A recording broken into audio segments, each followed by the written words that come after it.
नमस्कार विद्यार्थी मित्रांनो, स्वागत आहे तुमचं आपल्या या यूट्यूब चॅनलवर।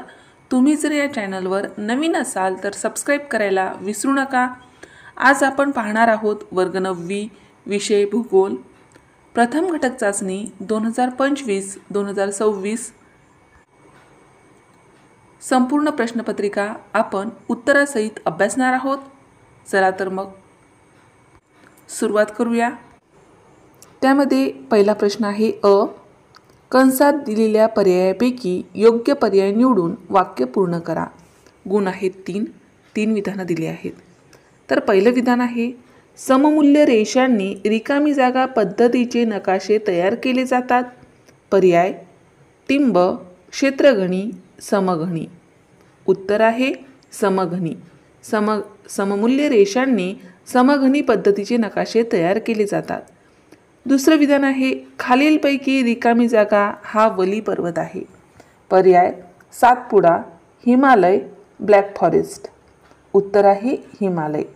खालीलपैकी हिमालय हा वली पर्वत आहे। तिसरं विधान आहे वनस्पतींच्या मुळांमुळे रिकामी जागा विदारण होते। पर्याय कायिक, रासायनिक, जैविक। उत्तर आहे जैविक। वनस्पतींच्या मुळामुळे जैविक विदारण होते। त्यानंतर प्रश्न पहिल्यामध्ये ब आहे योग्य जोड्या लावा। त्यासाठी अ गटामध्ये दिला आहे भस्मीकरण, क्षेत्रगणी पद्धत, समघनी पद्धत आणि ब गटामध्ये दिला आहे सममूल्य रेषांचा वापर, रासायनिक विदारण, रंगछटा, कायिक विदारण। त्या उत्तरामध्ये आपण जोड्यांची योग्य जुळवाजुळव करूया। तर उत्तर भस्मीकरण, त्यासमोर लिहायचं आहे रासायनिक विदारण, क्षेत्रगणी पद्धत, त्यासमोर लिहायचं आहे रंगछटा वापर, समघनी पद्धत, त्यासमोर लिहायचं आहे सममूल्य रेषांचा वापर। प्रश्न दुसरा आहे एका वाक्यात उत्तरे लिहा। 4 प्रश्न दिले आहेत, त्यासाठी गुण दिले आहेत 4, म्हणजे प्रत्येक प्रश्नाला 1 गुण आहे। व्यवस्थित एका वाक्यात उत्तर लिहायचं आहे। तर त्यामध्ये पहिला प्रश्न आहे विदारण म्हणजे काय? उत्तर विदारण म्हणजे खडकांचे तुकडे होऊन त्यांचे लहान कणांमध्ये रूपांतर होण्याची भौगोलिक प्रक्रिया होय। दुसरा प्रश्न आहे उद्देशात्मक नकाशे म्हणजे काय? उत्तर एखाद्या विशिष्ट उद्देशासाठी तयार केलेले नकाशे म्हणजे उद्देशात्मक नकाशे होत। हे नकाशे भौगोलिक रचना, हवामान, मृदा, लोकसंख्या, पिके, वाहतूक, खनिजे इत्यादी एकाच घटकाची माहिती स्पष्टपणे दाखवतात। तिसरा प्रश्न आहे उद्रेकानुसार ज्वालामुखीचे प्रकार कोणते? उत्तर उद्रेकानुसार ज्वालामुखींचे प्रकार म्हणजे सिंडर शंकू, संमिश्र ज्वालामुखी, स्ट्रॅटोव्होल्कॅनो, त्यालाच काय म्हणतात स्ट्रॅटोव्होल्कॅनो, त्यानंतर ढाल ज्वालामुखी आणि लावा घुमट, जे त्यांच्या उद्रेकाच्या स्वरूपानुसार आणि बाहेर पडणाऱ्या पदार्थांवर अवलंबून असतात। चौथा प्रश्न आहे ग्रेट रिफ्ट व्हॅली खचदरी कोणत्या खंडात आहे? उत्तर ग्रेट रिफ्ट व्हॅलीची खचदरी आफ्रिका खंडात आहे। अशा प्रकारे जर आपण एका वाक्यात उत्तरे लिहिली तर आपल्याला 4 पैकी 4 गुण मिळतात। त्यानंतर आहे प्रश्न तिसरा भौगोलिक कारणे लिहा। कोणतेही 2 गुण आहेत 4, एका प्रश्नासाठी 2 गुण आहेत। या ठिकाणी 3 दिले आहेत। सरावासाठी आपण 3 लिहूया। परीक्षेत तुम्ही जेवढी उत्तरे लिहायला सांगितली तेवढीच लिहायची आहे, कारण आपल्याला वेळेचे नियोजन करावे लागते। तर त्यामध्ये पहिला प्रश्न आहे बॅरन बेटाचा आकार शंकूसारखा होत आहे, काय कारण आहे? उत्तर अंदमान समुद्रातील बॅरन बेट काही काळ शांत राहते आणि नंतर अचानक जाग येते। या ज्वालामुखीचा उद्रेक मध्यवर्ती स्वरूपाचा आहे। या ज्वालामुखीच्या उद्रेकामुळे जमीन शंकूच्या आकारात डोंगरासारखी वर येते, त्यामुळे बॅरन बेटाचा आकार शंकूच्या आकाराचा होत आहे। दुसरा प्रश्न आहे दहिवरामुळे कायिक विदारण होते, काय कारण आहे? उत्तर दहिवर म्हणजेच हिमनदी। तर दहिवरामुळे कायिक विदारण होते याचे भौगोलिक कारण पुढीलप्रमाणे उंच पर्वतांवर दीर्घकाळ बर्फ साठून राहतो। हा बर्फ दाबाखाली घट्ट होऊन हिमनदी तयार करते। हिमनदी हळूहळू उतारावरून खाली सरकते। या हालचालीत बर्फ खडकांना घासतो खरवडतो व तुकडे करून खाली ओढून नेतो, त्यामुळे कायिक विदारण होते. म्हणजेच हिमनदीच्या घर्षणामुळे खडकाचे विदारण होते, हेच भौगोलिक कारण आहे. तिसरा प्रश्न आहे, रासायनिक विदारणात पाण्याची भूमिका महत्त्वाची आहे. काय कारण आहे की पाण्याचीच भूमिका रासायनिक विदारणात का महत्त्वाची आहे? तर भौगोलिक कारण पुढीलप्रमाणे. उत्तर, पावसाचे पाणी वातावरणातील कार्बन डायऑक्साईड मिसळून कार्बनी आम्ल म्हणजेच कार्बोनिक ॲसिड तयार करते. हे आम्लीय पाणी खडकांवर पडल्यावर त्यातील खनिजांशी रासायनिक अभिक्रिया करते. त्यामध्ये चुनखडी, शिसवी खडक यासारखे विद्राव्य खडक पाण्यात सहज विरघळतात.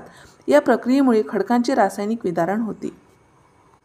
म्हणजेच पाणी हे द्रावक असून खडकातील खनिजांना विरघळवून किंवा नवीन संयुगे तयार करून रासायनिक विदारण घडवते, हेच भौगोलिक कारण आहे. अशा प्रकारे आपण प्रश्न तिसरा पूर्ण केला आहे. प्रश्न चौथा आहे, थोडक्यात उत्तरे लिहा. कोणतेही दोन.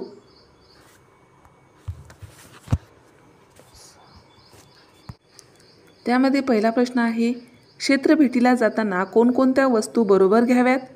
उत्तर, क्षेत्रभेटीला जाताना खालील वस्तू बरोबर घ्याव्यात, जसे की वही, पेन, पेन्सिल, नकाशा, दिशा दाखविणारे यंत्र, कंपास, पाण्याची बाटली, डब्बा, हवामानानुसार छत्री किंवा रेनकोट, कॅमेरा, मोबाईल, छायाचित्रांसाठी. अशा प्रकारे क्षेत्रभेटीला जाताना ह्या वस्तू सोबत घेणे आवश्यक आहे. दुसरा प्रश्न आहे, भूरूपांचे मुख्य प्रकार कोणते? उत्तर, भूरूपांचे मुख्य प्रकार म्हणजे पर्वत, पठार, मैदाने आणि टेकड्या, तसेच दर्या, वाळवंट आणि बेटे यांचाही समावेश होतो. ही पृथ्वीच्या पृष्ठभागाची नैसर्गिक भौतिक वैशिष्ट्ये आहेत, जी विविध स्तरांवर आढळतात आणि पृथ्वीच्या पृष्ठभागाची मूलभूत रचना बनवतात. तिसरा प्रश्न आहे, ज्वालामुखीचे परिणाम कोणते ते लिहा. उत्तर, ज्वालामुखीचे हानिकारक परिणाम आणि उपयुक्त परिणाम असे दोन प्रकारचे परिणाम असतात. हानिकारक परिणाम आहेत जीवितहानी व मालमत्तेची हानी, यामध्ये लावा, राख, वायू यामुळे शेतीचे नुकसान, सुपीक माती झाकली जाते, पिके नष्ट होतात, भूकंप व त्सुनामीचा धोका वाढतो, वाहतूक व संपर्क खंडित होतो, वातावरणात विषारी वायू म्हणजे CO2, SO2 सोडले जातात. आणि उपयुक्त परिणाम आहेत लावा थंड झाल्यावर तयार झालेली माती, काळी माती शेतीस उपयुक्त, खनिजे व मौल्यवान धातू, यामध्ये तांबे, सोने, हिरे इत्यादी मिळतात, गरम पाण्याचे झरे व उष्ण जलस्रोत पर्यटनासाठी आकर्षण, भूऊर्जेचा स्रोत मिळतो, नवीन भूरूपे व बेटे तयार होतात. अशा प्रकारे आपल्याला ज्वालामुखीचे परिणाम लिहिता येतात. प्रश्न पाचवा आहे, सुबक आकृती काढून नावे द्या. कोणतीही एक. गुण आहेत 4, परंतु या ठिकाणी आपण दोन्ही काढू. वलीकरण, या ठिकाणी आपण वलीकरण याची आकृती काढली आहे. तुम्ही अशा प्रकारची आकृती परीक्षेमध्ये पेन्सिलने व्यवस्थित काढायची आहे. दुसरी आकृती दिली आहे खचदरी. खचदरी याची सुद्धा आकृती या ठिकाणी आपण काढली आहे. तुम्ही घरून 2 ते 3 वेळा पेन्सिलने काढून बघायची आहे, सराव करायचा आहे. अशा प्रकारे आपण वर्ग 9वी विषय भूगोल प्रथम घटक चाचणी 2025-2026 संपूर्ण प्रश्नपत्रिका या ठिकाणी व्यवस्थित उत्तरासहित अभ्यासली आहे. अशाच प्रकारचे विविध वर्गाचे विविध विषयाचे स्वाध्यायासंबंधित परीक्षेसंबंधित व्हिडिओ पाहण्यासाठी आपल्या या चॅनलला सबस्क्राईब करा.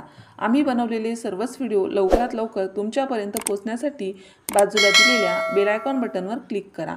तुम्हाला जर हा व्हिडिओ आवडला असेल तर नक्की लाईक करा. काही समस्या असेल, काही अडचण असेल तर कमेंट करा. शक्य असेल तर मित्रमैत्रिणींमध्ये शेअर करा. आणि सर्वात महत्त्वाचं म्हणजेच तुम्ही हा व्हिडिओ शेवटपर्यंत पाहिल्याबद्दल धन्यवाद.